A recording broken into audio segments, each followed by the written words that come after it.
This is Pet Life Radio. Let's talk pets.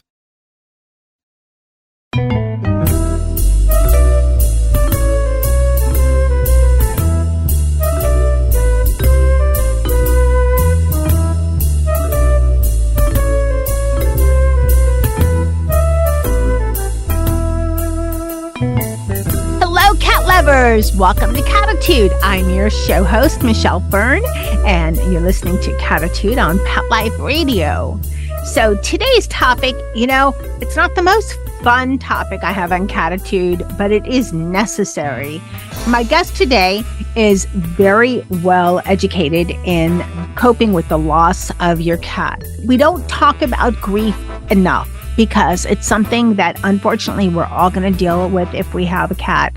And it's important to understand, how to grieve, why to grieve, what we can do so that we can move forward. So, hey, stay tuned. We'll be right back.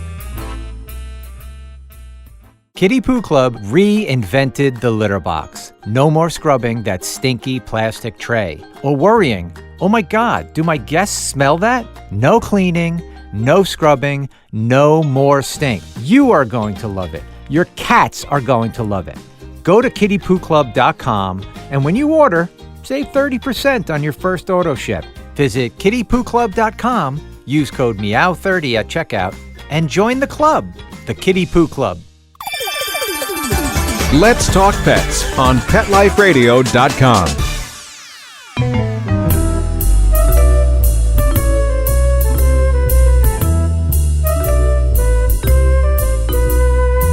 Welcome back, everyone. I'd like to welcome Reverend Kaleel Sakakeeny. He is an ordained animal chaplain, and he's also a credentialed loss and grief counselor. Welcome. Thank you. Glad to be here. I'm going to call you Kaleel if that's okay. I love that. If you didn't, I wouldn't know who you were talking to. Okay. I don't answer to Jack. All those titles. And then I also want to mention you're the creator of animaltalksinc.com. Yes. Everybody listening, that link will be on our show page on Pet Life Radio. But let's talk about your journey. Kaleel, what inspired you to begin this journey, to become a grief counselor and an ordained animal chaplain? What drove you to this? Right. We live in a society, as you rightly pointed out, that's pretty much grief illiterate, and we're not very comfortable with grief. We do everything in the world we can to kind of get past it. But then, grief is the opposite side of the same coin of love. So I had, living my life perfectly fine. I was a journalist, and then I had a cat. It was a big, beautiful cat. Some loves are just simply bigger than others. And when he died, my world was totally shattered. I was off the rails. I drank too much. I was despondent. My life just suddenly lost its purpose and its meaning. But there was nobody I could talk to. Of course, I went to therapy. Our therapists are generally trained in grief, let alone the loss of an animal or animal grief. So I was really bewildered and lost. And somehow or other, I can only say I was guided or directed to a theological institute that just happened to be the only place I know of in the world that offers a program in animal chaplaincy. So I went and studied. And in the process of studying to become an animal chaplain, I became a non-denominational ordained pastor, and then continued my work to become, credentialed pet loss and grief counselor and a grief educator. So, like so many people who love animals or love, period, the loss of whom we love or what we love motivates us to manifest that love in ways that are constructive. You volunteer, you start a nonprofit, you go to a shelter, you serve others. That's just how it seems to work. And it worked that way for me. Well, that is quite the journey. And what is it to be an ordained animal chaplain? Right. I think it's tied into animal rights, where we believe we're sort of anti-speciesism. We don't think that there is like a hierarchy of human or species or people, intrinsic value, like the human is not more important than the animal, white person is not more important than the black person. We eliminate all that speciesism, and we work really to work with animals and create for them an autonomy. to see that their lives are rich and full. Some of my colleagues as animal chaplains work in shelters. Others work in veterinarian offices. I happen to work as a grief counselor. So each animal chaplain has a specific calling, and mine happens to be to create animal talks to help people who are lost in their grief and bereavement, who are trying to get the pain to soften and move through this rocky journey. And that's my function. Other animal chaplains, as I said, take on other roles, but it's all designed to honor the animal-human bond and to recognize that animals are sacred beings just as we are. They feel, they love, they want families, they hope. They are, in a sense, a kind of personhood, but we honor them and respect that value and that bond. So that's what we serve. I hope that makes sense. Yeah, it does. Was it the loss of your cat that kind of propelled you toward grief counseling and specifically animals? Yeah, it was the loss of my cat that made me realize, Michelle, that there was no real help available for people who lost a beloved pet. That where would you turn? I mean, as a human dies, we have wakes and celebrations of life, and we have funerals, and we have mercy meals, and people gather. When you lose a pet whom you've loved and lived with, let me take a kid, for example, who grows up with a dog from 3 years old to 18. That's a sibling. And when that pet dies, it's like losing a sibling or the members of the family. But there was no place to go where somebody could understand the depth of the feeling. So that really was what motivated me to try to do something about this and create a place and a service for people who had a place to go when they were suffering the loss of a beloved animal companion. That makes a lot of sense. Let's talk about grief. Okay. And I think grief is really hard when you lose a fur babe because, I mean, sometimes I've had both experiences when I lost one suddenly and when I lost one gradually. And, there's different emotions with each, and it's not that one is easier or better. It's just, they're both difficult emotions. What you're saying is it's really on point because on Cattitude, I've had shows with Best Bets for Pets, which is my other show that I host. I've had products that, you can do something with your pet's ashes. I've had people talk about, loss and what not to do, but it's kind of seems like it's almost a taboo subject. And I don't know if it's more because most of my guests have been, US based, not all, but I don't know if it's because it's a taboo subject in the US or we just don't like to talk about it. I mean, nobody likes to talk about grief, but it's a part of life. It's going to happen, whether it's your fur babe or your somebody your spouse or it's going to happen. So what should someone expect following the loss of their fur babe? Well, let me ask you a question, Michelle. When you talked about one of your pets passing suddenly and one over a period of time, did you experience a lot of anticipatory grief in the one that was dying? Did you feel that grief because you were anticipating it and living with it was different from the other? Of course. I mean, I was devastated with the first, and I also was, single, living alone. So I didn't have anybody that really to communicate with. And again, it was all of a sudden. So it was like a shock with second fur babe, Mr. Zeus. Then I was married and there wasn't the sense of nobody in the household to talk with or communicate with, but it was still devastating. It was different. And to me, it wasn't as shocking, but it was still catastrophic. And you beat yourself up. I should have done this. What could I have done? Exactly. This. And he was at his time, he was over 15 years old, which for, medium-sized dog, that's on the norm. He's medium-sized mutt, but it doesn't make it any different. It's still a horrible loss. Yeah, but you had people to talk to and people to share your grief with. Then that made it easier, I'm assuming? Of course. Yeah, for a lot of people, close off. And your question about grief is a good one because, this is the kind of society where everybody has to be happy. They have to either go shopping or drink a lot, have sex or go to sports or bet. We went through a pandemic where we lost 1 million people. It's almost like yesterday's headlines. And yet, there's so many of us carrying grief inside of us. But it's important to remember that grief does not stand alone. You cannot have grief unless you have love. Love and grief are co-joined. They're absolutely the opposite sides of the same coin. So if you did not love, you do not grieve. If you love shallowly, you grieve shallowly. If you love deeply, you grieve deeply. And a lot of that depends upon the kind of person you are and how much you can open up to your own feelings. So grief and love are the same thing. You cannot have one without the other. When people say, I don't want to hear about grief, or grief avoided, but then how can you love? How can you possibly hold someone dear if you don't understand and feel? That's part of a losing process.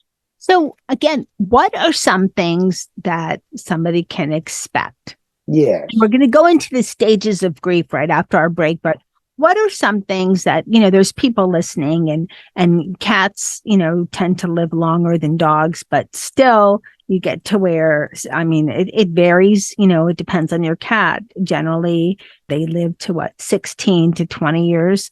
If you're lucky, yeah.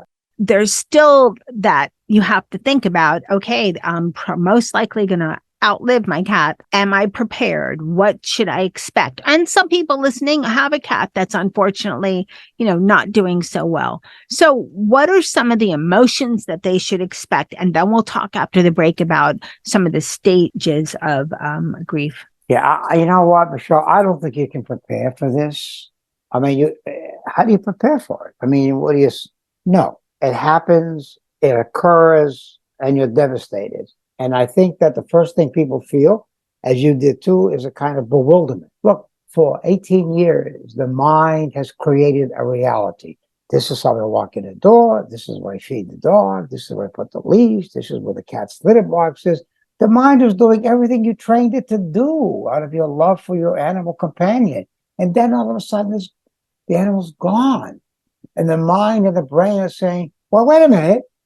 I'm doing what you told me to do. What I've been doing for 18 years, and now it doesn't matter. So there's a panic that sets in, a total bewilderment.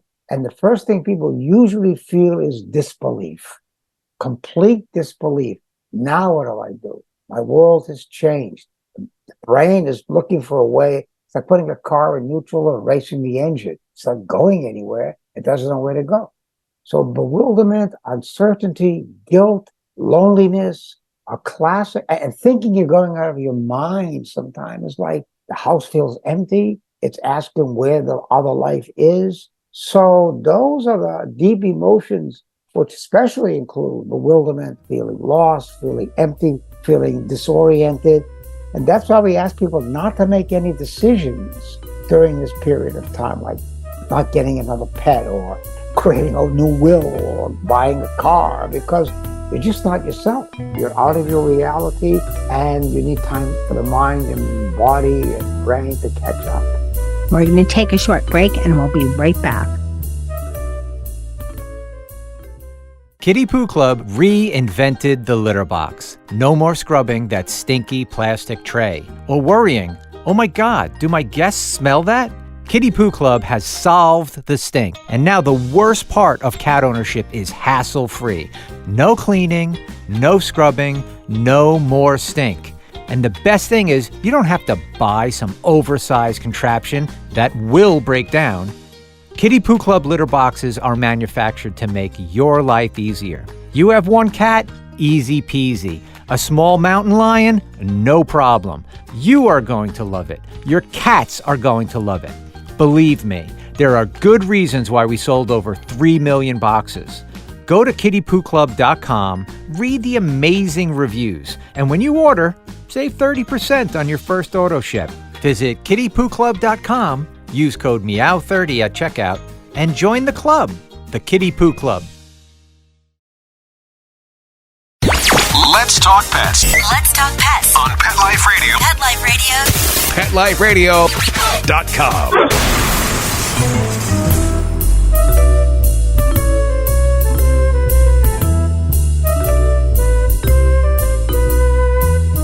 Welcome back, everyone. We're talking to Reverend Kaleel Sakakeeny about how to cope with the loss of your pet. So right before the break, you said you shouldn't make any decisions that maybe life-changing or large decisions. It seems like there's two schools of thought with this. Some people have to get another pet right away. And then some people are just, I'm not ready yet, or I don't know that I'm going to go that route. A lot of people have multi-cats. So, okay, I lost this cat. I'm devastated, but I have others. And so it's not as an outsider looking in. It's not as an experience that myself, I guess not an outsider looking in, but experience it myself. It's not as shocking. But what do you think? I mean, it just depends on the situation. What about getting another pet? What about getting another cat? Oh, I'm really suspicious. Maybe getting 2 more cats, or, some of us that are listening have dogs and cats, and maybe getting a dog along with your cat. Or what about changes to the household? I mean, you're absolutely right. People are different. They grieve differently. They feel differently. There are cultural differences, age differences, stages of life differences. So it's hard to generalize, but I will generalize, even though I say I shouldn't. I think that the impulse to get a new animal to fill that gap is huge, because your new love, the source of the love, is gone. Why not reproduce that, right? And get another animal and feel the way you felt before. But it rarely works. I mean, I'm not saying it doesn't ever work, but generally speaking, getting another animal too soon is unfair to you and to the new animal, because you're really asking the new pet to be what you lost, to fill a gap and the hole that can only be filled uniquely by the pet that you lost. So it places a burden on you and the new pet to sort of fulfill a role that's not authentic. So you need to take time. You need to get yourself settled. You need to be comfortable with the emotions of anxiety, of fear, not bat them away, not run away from them, live with them, feel them intensely, go through them. And as you gradually come out on the other side, perhaps with the help of a grief counselor, with good friends, with family, then you may very well be ready. And even then, I think it's important to be sure that you know why you're getting the new pet. Is it to replace the lost one, or is it to have a new experience with a new animal and develop a new relationship of love? Good answer. I did that wrong. But Oh, sorry. And this was before I was in cat life, but there was a dog that I lost, and she was sudden loss, devastated. I mean, it was miserable. It was, me, myself in the apartment with her. That's and tough. Townhouse with her. That's and tough. I was devastated. And it was, I guess I didn't want to replace her, but it was selfish. I was lonely, That's right. But I didn't expect the new fur babe to replace her. And I wanted a certain kind of dog. I prefer border collie mixes that are dark, in color, black, and that are mutts. And I'm very big with shelters, going to shelters. Good for you. So I must have hit every shelter and adopted Mr. Zeus right before Hurricane Lola in 2005. So, I mean, there was a lot going on at the time, but I don't know if I grieved my dog that passed intensely or what. But what a great point. What a great point. Yeah, if I may, a lot of people we see, it's funny, when a pet dies, it triggers off all other kinds of unmourned losses. I can't tell you, every client I have, within 5 minutes of talking about the death of their dog or cat or bunny or bird or whatever, they're into the death of their mom or their dad or brother that they lost years ago. And having given that, they never mourned those losses, but the loss of the dog or the pet suddenly frees them to embrace a loss and to grieve for losses that they just didn't give themselves permission to. So in your case, I don't know that you made a mistake. I mean, it seemed to work out well. It worked out. Fine. That was wonderful. It could not have, but it did. And you were savvy enough, sensitive, aware enough to know that you weren't trying to replace, but you were responding out of loneliness, and you're responding for need for love, correct? Yes, of course. And funny you should say sometimes it brings up other emotions of love because my mother had passed 2 years prior. There you go. Although I grieved her plenty. And Good. that's not part of this, kind of thing. But I grieved her Oh, plenty. it isn't. So it wasn't a replacement. And I made sure, in my thought that it wasn't a replacement for my dog that passed. It was for save another dog. And Mr. Zeus, it turned out he was a dog that was adopted and returned. And I called him my angel dog. He was the sweetest dog ever. And why he was returned is from what I got from the shelter where I adopted him. I guess they had a little kid and he playfully growled when the kid was, playing with the dog toy. And so they thought, let's bring him back. And I thought, that's crazy. I mean, he was just, if anything, he was a bit more on the meek side. So he didn't start up with any dogs like at the dog park. If they got too crazy, he'd walk away.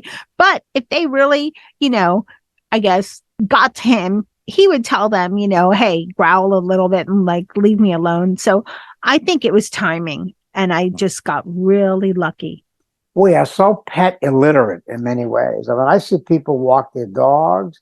Dog sense of smell is just simply breathtaking. And that's how they get to know the world, by smelling. They get to know what's going on in the hood by smelling. I see people on their cell phones or rushing to an appointment, jerking the dog along, pulling him along. That's not right. That's not giving autonomy and love to the dog. So the people that brought this dog back, they obviously didn't know dog. Right. They didn't take the time to know dog. And I teach a class also in animal communication, which is really interesting. And that family, I'm sorry that happened to the dog, but I'm glad you were there to step in as you did and rescue him because he sounds like a beauty. I mean, on the other hand, I've had cats that I've lost, and recently, because I want to focus a little bit more on cats, because I'm sorry, folks, back then it's still love. It's the same beings. With right? Cattitude, we had 2 feral cats within 6 months of each other pass. One we found, one we did not. And the reason they were outside is because they were a pair. And I do know that they were like feral community, but we got them fixed and all that. And I think maybe it wasn't as horrible with grieving because I did know that feral cats have a short lifespan and they weren't with us that long. And maybe because they were outdoor cats, it wasn't the same kind of emotion. Interesting. Well, I also have 3 cats indoors and then a dog, and all rescues. One was abandoned. The other 2 were related to the feral cats that passed. I think that's a beautiful thing. I think you're a beautiful person doing the absolute job you should be doing, obviously. Well, hopefully by this show, we communicate a lot of great information and help a lot of people. I hope so. It's a great show. I mean, I love the questions. Let's talk about how somebody would know if grief counseling is right for them, right, and how they would locate a grief counselor or find you on your Animal Talks Inc. site. Right. Thank you. Thank you very much. I would say that, we cannot and do not and should not ever grieve alone. So we're kind of an isolated society in many ways. Families are splintered, broken up. They don't talk to each other. It's horrible. So if you have a family, you have close friends, that's really a saving grace. And it is a great way to heal and get the pain to soften and to help you not move on, but to move forward. But if the grief continues in a way that doesn't get, not resolved, but that you have no moments of joy, that you can't maybe get a cup of coffee with a friend or smile at a joke or meet someone for lunch, if you truly can't do any of those things, which are the simple steps of finding new life or being alive until you live again, then it may be time to talk to a grief counselor because you may be stuck. You may have stuck grief, protracted grief, stubborn grief, and you need some help. We welcome people from all over the world, and we do get clients from all over the world at Animal Talks Inc. That's 2 words, Animal Talks Inc. And you can reach me, Kaleel, Kaleel, but you'll see it on the site, Kaleel at animaltalksinc.com. And we have a monthly group, too, that meets every month. I forget the date, but it's a healing circle. And people come. Sometimes they have one-on-one counseling with me. Other times they just want to go to the group and then come and talk to me or just stay with the group. So there's help there now. There wasn't when I lost Cairo, but there is now. And lastly, and we talked about this before briefly, but I want to, in closure, mention this. We understand that from everything we've talked about in the show, that it's really important to, take the time to grieve. Yes. And I have some answers that I think are right on this because Tell us. I'd love my to know. learnings and my life. But tell me if I'm right or Please. I'm sure you're right. If you don't grieve properly, isn't there a chance you're going to cover it up with something else? I mean, you mentioned before, you could drink too much, eat too much, Go shopping, right? Whatever. shop too much, whatever. Right. All those are ways to numb yourself of feelings, That's right? exactly right. That's exactly right. And basically, that's what we're told to do, right? Be happy, be positive, be upbeat. Right. Happy smile. You can't do that. Like even people say, be in the present moment. I'm not going to be in the present moment all the time. I can think about the future. I can think about the past. No. Grief, which is unresolved, unexpressed, will hurt you physically and emotionally, psychologically. It's a burden. I have seen more people crippled by the fact that they could not allow themselves to feel and express. They bottle it all up inside, and they really become unhappy people and need a serious help down the road. So you've done the right thing. Okay, let's mention where people can reach you again. Right. Animal Talks. Animal Talks. It's hard to spell, but it's just one word. animaltalksinc.com. It's the website where you see lots of stuff that we've done and resources and videos and audios and books and workshops. And my personal email is there. And I think there's information about the monthly Healing Circle group. So I would say, please go to Animal Talks Inc. And if you can remember this email, it's Kaleel at animaltalksinc.com. And I'm open to hearing your story and listening closely to what it is you want to tell me about what happened to you and where you're at this moment. Well, Kaleel, I want to thank you so much for coming on Cattitude. My pleasure. Valuable information. Stay well. I think it was a great show, but that's just being selfish. But I mean, I love your topic. I'm really fortunate because we have a lot of listeners. So I'm grateful and fortunate that a lot of people like it. And I do try, my motto is, well, my sign off is one thing, but what I try to focus is on anything and everything cat. I do know that sometimes other pets get brought in because a lot of people have dogs and cats. Absolutely. Like me. But the whole purpose is to communicate all kinds of things, cat, that people wouldn't ordinarily find on their own, especially Animal Talks Inc. and a grief counselor, for pets. That's unusual. And so that's part of what we're all about. And I want to thank you for your astute and relevant questions and having this topic on the show. I think it's a great public service. So I want to thank you very much, Michelle, for this. Oh, thank you. God bless. We'll talk soon someday, I hope, again. Yep. And thanks again for coming on Cattitude. And love to your animals. Bye-bye. Bye-bye. I hope everyone enjoyed the show. It's not the cheeriest topic, grief, but it's part of our lives. And, if this show just makes a few people live their lives better and understand, more about how to grieve their cat and what to do with that emotion and where you can find one source of help, then, hey, I'm thrilled. I want to thank my guest, Reverend Kaleel Sakakeeny, for coming on Cattitude. I want to thank my cat crew, Dennis, Charlotte, and Molly, for hopefully not teaching me about grief for many years. Thanks to Sammy and Jethro that did teach me about grief. I do miss you guys so much. Thanks to Mr. Nicky for being the solo dog in a group of cats. And of course, thanks to everyone listening. I am grateful and honored that you listened to Cattitude. I appreciate it so much. And of course, thank you so much to my producer, Mark Winter, for making me and my guests sound amazing. Now remember, lose the attitude, have Cattitude. Let's Talk Pets, every week on demand, only on PetLifeRadio.com.